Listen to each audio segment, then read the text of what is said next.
Sheriff Stephen J. here, and today we have a treat. I ran into a very interesting character. His name is Richard, or Uncle Richard as he's known in these parts. And Uncle Richard says he does clamming. And I'm asking, what is clamming? We were just studying the tide chart, so tell us a little bit about clamming and the tide chart. Okay, well, in order to go clamming, you need to know when you're going to have a low tide. And that's why you want to study your tide chart. And this is so cool because it gives you the day of the week, it gives you the hours, and it also tells you when you're going to have a low tide and how low it's going to be. So we have a low tide today, this morning, at around 9:30. And it's going to allow us to go down to the beach, and of course the ocean will have gone out, exposing all of that really nice sand, and then we can walk around out there and start to see where the clams are, because little tiny holes will develop on the beach, and that is where you can find them. But in order to do that, you need some equipment. All right, First of all, you need what they call a clam hod.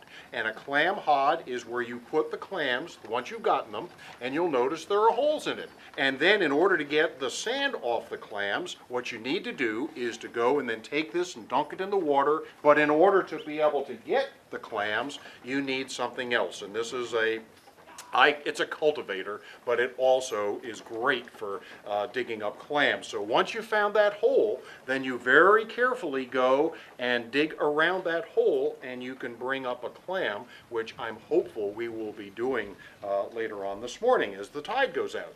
And then, hopefully, if we're lucky, I'm going to be able to show you how to do clam races, and that's really special and a lot of fun. And is he a character or what? Uncle Richard. Lead the way, Uncle Richard. All righty, thank you. Let's go on our clam hod and our cultivator. Never heard of such a thing.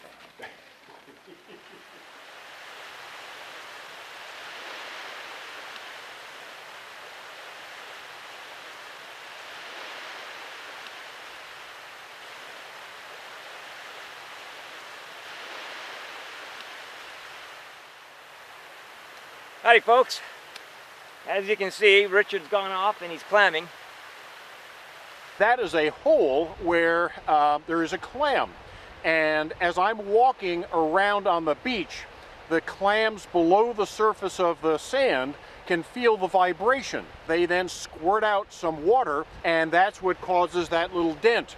And then I will take my clam rake, and that's where I will dig to find one of the clams.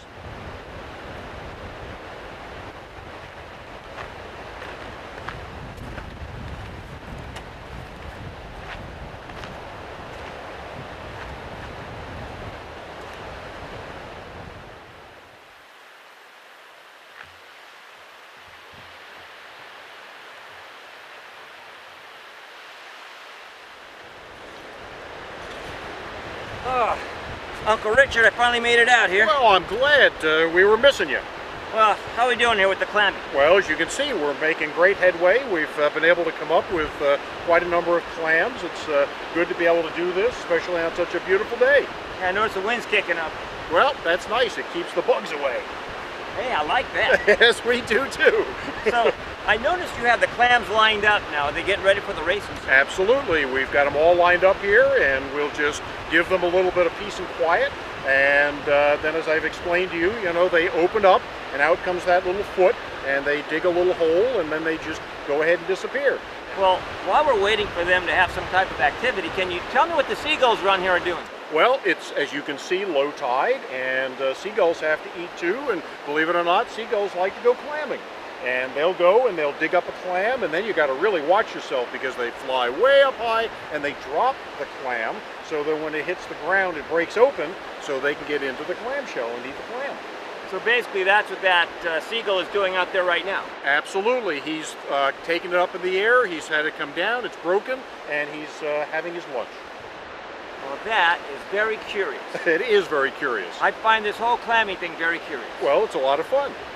Hey, there goes one. If you see the very large clam there on the back row, you can see his foot trying to come out, and he's maneuvering around a little bit, and he's going to start to dig a little bit deeper he's going to try to pull himself up so that the edges of his clam will be able to go right down into the hole as he digs it.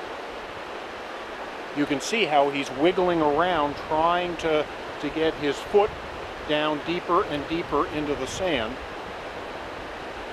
And each one of them will do the same thing. So what's that other thing that's sticking up squirting water? I noticed. Okay, that's a siphon, and that does indeed squirt out water and will squirt at you periodically. What is that doing, though? What's the purpose of that? Well, it's used in their circulating seawater through their system so that they intake nutrients so that they can grow. Boy, that's curious. There's another one going. Now we have one in the other row there that's starting to do the same thing, turning on his edge. How would you like to come back with me? It's a little walk. You can come over to the house and you can cook up clams. Oh, I'd love to. That would be great. I'd love to share it with the folks. Hey, we got us 3. Now we have another one in the front row that's also turning on his head, pulling his foot down and trying to straighten himself up and dig a hole. There he is. I think that that little guy that's going there, I think he's going to be the winner.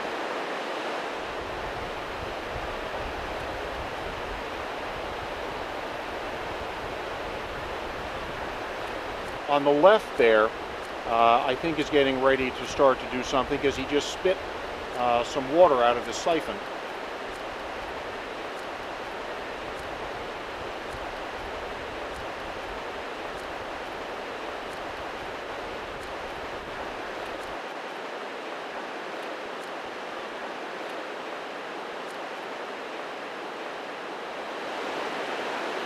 Oh, here comes the tide.